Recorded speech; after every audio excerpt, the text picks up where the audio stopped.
एक बात तो तय है जिसे हम नकार नहीं सकते। इंसानों की बसाई इस दुनिया में ऐसी बहुत सी चीजें हैं जो हमारे आसपास मौजूद रहती हैं।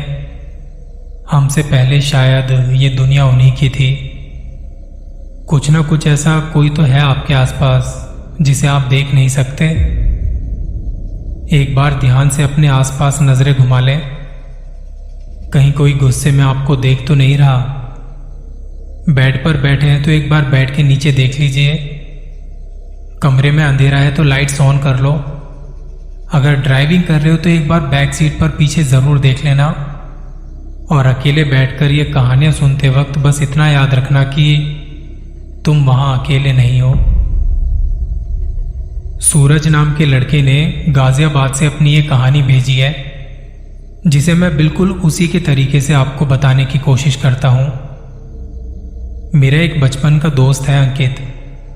उसकी बड़ी बहन की तबीयत ठीक नहीं थी, तो उन्हें लेके हमें एक हॉस्पिटल जाना था। इस हॉस्पिटल के बारे में यहाँ हर कोई जानता है। यहाँ पर ज़्यादातर एक्सीडेंट वगैरह के केसेस आते हैं।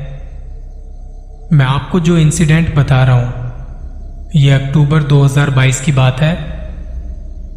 हॉस्पिटल के कैंपस में दो बिल्डिंग्स हैं, एक नई और एक पुरानी। हमें जाना था नई बिल्डिंग में 3rd फ्लोर पर, और गलती से नई बिल्डिंग की जगह हम चले गए पुरानी बिल्डिंग में। हम लिफ्ट के पास खड़े थे। पेशेंट को हमने वेटिंग एरिया में ही बैठा दिया था। मैंने लिफ्ट का बटन दबाया। लिफ्ट आई और हम चले गए 3rd फ्लोर पे। लिफ्ट 3rd फ्लोर पर आके रुकती है। हम बाहर आए और देखा कि हमें कोई नजर नहीं आ रहा। कॉरिडोर पूरा खाली था और हम सामने की तरफ चल रहे हैं। कमरों में देखा तो वहां बेड्स वगैरह लगे हैं, मशीनें लगी हैं, पर कोई नजर नहीं आ रहा। हमारे दिमाग में तब कुछ भी नहीं था ऐसा। नॉर्मल हम जा रहे थे बस। सामने ऑपरेशन थिएटर है। उसके बाहर जो लाइट्स लगी होती हैं उन पे धूल जमी थी। दरवाजे पर शीशा था, वो गंदा सा धुंधला हुआ पड़ा था। उस पे एक चेन बांधी हुई थी और बड़ा सा ताला लगाया हुआ था। उस वक्त पता नहीं मेरे मन में क्या आया, मैंने अपने मोबाइल की टॉर्च ऑन की और शीशे को साफ करते हुए अंदर झांकने लगा। मेरे दोस्त ने मना भी किया कि ऐसा मत कर, पर मैंने जब अंदर देखा तो उस दरवाजे को मानो किसी ने अंदर से पकड़ के हिला दिया हो। बहुत जोर से हिलाया था। हमें उस पूरे फ्लोर पर कोई भी नजर नहीं आता। वहां किसी की आवाज नहीं, कोई आहट नहीं। मैं अंदर टॉर्च भी मार के देख रहा हूं, वहां भी कोई नहीं। और इस टाइम पर हम दोनों इतने ज्यादा घबरा गए कि हमें कपकपी सी चढ़ने लगती है। ऑपरेशन थिएटर से करीब 35-40 मीटर के डिस्टेंस पर थी लिफ्ट, जहां से हम अभी आए थे। उस तरफ भागते हुए हमारी टांगे कांपने लगी। मैं 2-3 बार तो लड़खड़ा कर गिर भी गया था। हमें लिफ्ट से पहले सीढ़ियां नजर आई। वहां देखा तो उन्हें टूटे फूटे बेंचों के साथ ब्लॉक किया हुआ था। फिर हम जल्दी से लिफ्ट की तरफ आए। मैं लिफ्ट का बटन दबा रहा हूं और लिफ्ट ऊपर ना आके दे। हम दोनों इतने घबराए हुए थे कि कुछ भी समझ नहीं आ रहा था अब क्या करें। तब हमारे लेफ्ट में ऑपरेशन थिएटर वाली साइड से एक लेडी आती है। पहले तो समझ नहीं आया कि पूरा फ्लोर तो खाली है, तो ये अकेली औरत कर क्या रही है यहां पे। देखने से वो नर्स लग रही थी। वो हमारी तरफ आते आते हमसे थोड़ा पहले ही रुक गई और घूर के देखने लगी। हम देख रहे हैं लिफ्ट जल्दी से आया और हम यहां से निकले बस। वो अभी भी वहां खड़ी हमें देख रही है। मैं भी उसे तिरछी नजर से देख रहा हूं और मेरा हाथ है लिफ्ट के बटन पर। वो लेडी धीरे धीरे चलते हुए हमारे पास आती है। कहने लगी, मैं जानती हूं तुम्हारे जैसे लड़कों को। तुम जा रहे हो या मैं किसी को बुलाऊं? अगर मैंने किसी को बुला लिया तो तुम्हें बहुत तकलीफ होगी। हमारी वहां खड़े खड़े हालत खराब थी। पहली पहली बार हम दोनों इतना घबरा गए थे, इतना डर गए थे, क्योंकि इससे पहले कभी ऐसा कुछ सुना भी नहीं था, देखा भी नहीं था। वो गुस्से में देख रही थी हमें।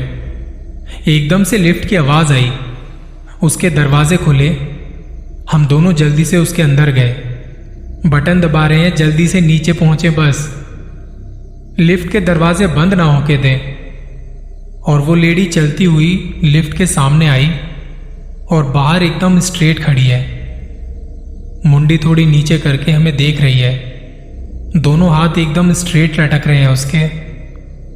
उसका फेस अभी भी गुस्से में है। उसके अलावा उसके चेहरे पर कोई भी एक्सप्रेशन नहीं था। हम दोनों लिफ्ट के अंदर खड़े एक दूसरे का हाथ पकड़ लेते हैं और इतने में लिफ्ट के दरवाजे बंद हुए, वो नीचे जाने लगी। सेकंड फ्लोर पर थे हम और यहां ऐसा लगा जैसे बाहर से कोई नॉक कर रहा है और लिफ्ट कहीं रुकी नहीं, वो नीचे जा रही है। चलती लिफ्ट में ऐसे कौन नॉकिंग कर सकता है?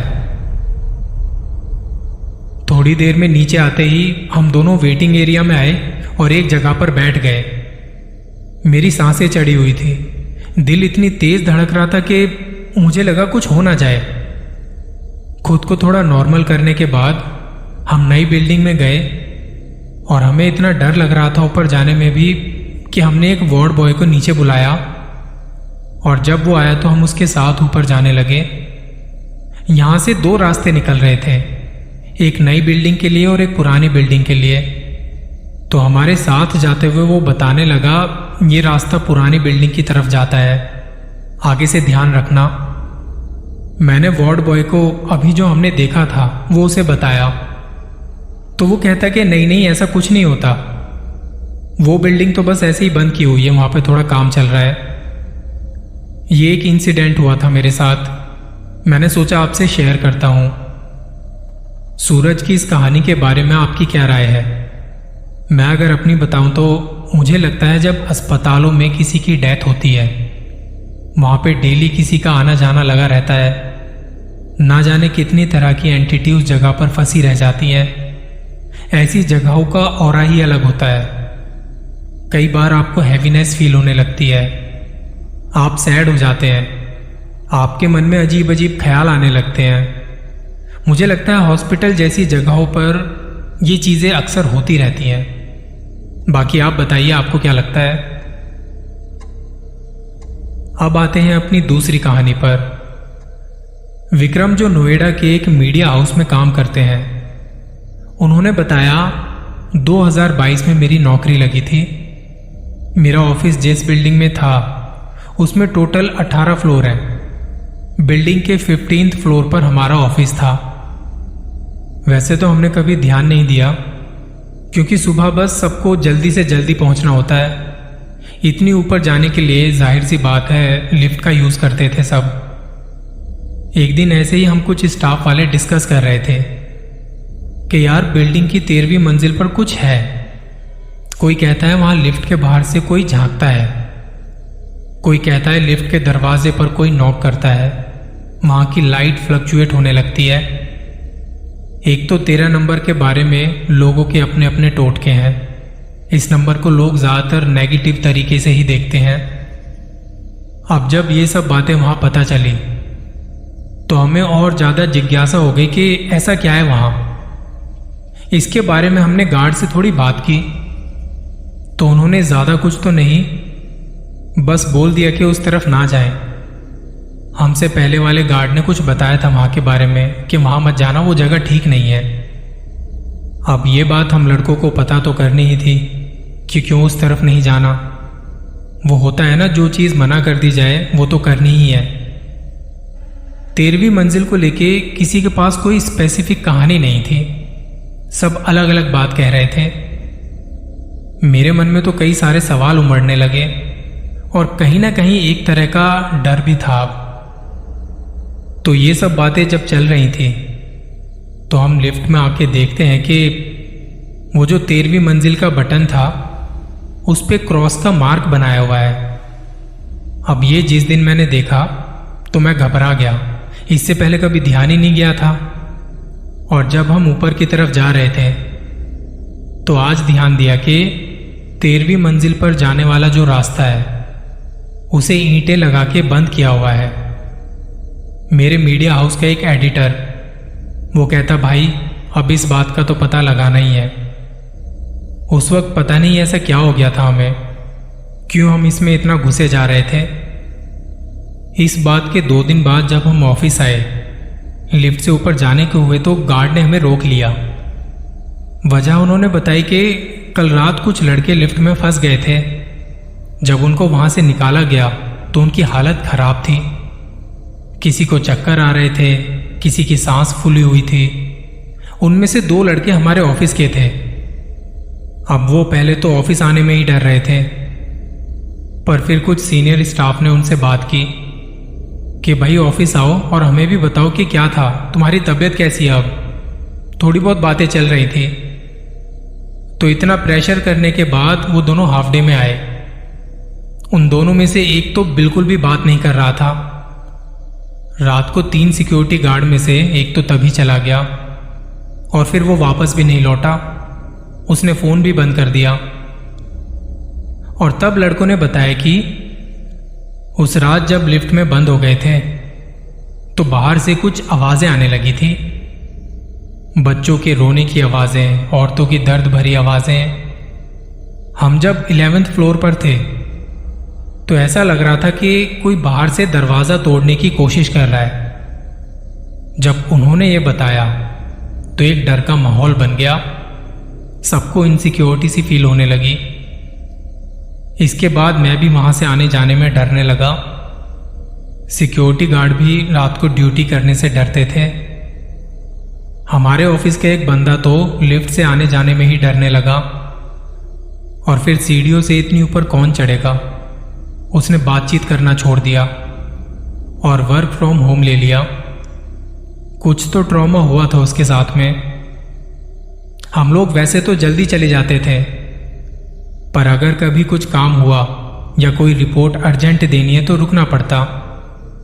पर इस हादसे के बाद से तो 6 बजे के बाद ऊपर के 9 फ्लोर बंद कर दिए जाते थे। मतलब 6 बजे के बाद तो आधी बिल्डिंग खाली ही रहती थी, बंद पड़ी रहती थी। उस तरफ कोई नहीं जाता था। विक्रम ने जो ये कहानी बताई है, आज भी उस बिल्डिंग का हाल वैसे का वैसा ही है। आपको क्या लगता है इसके बारे में?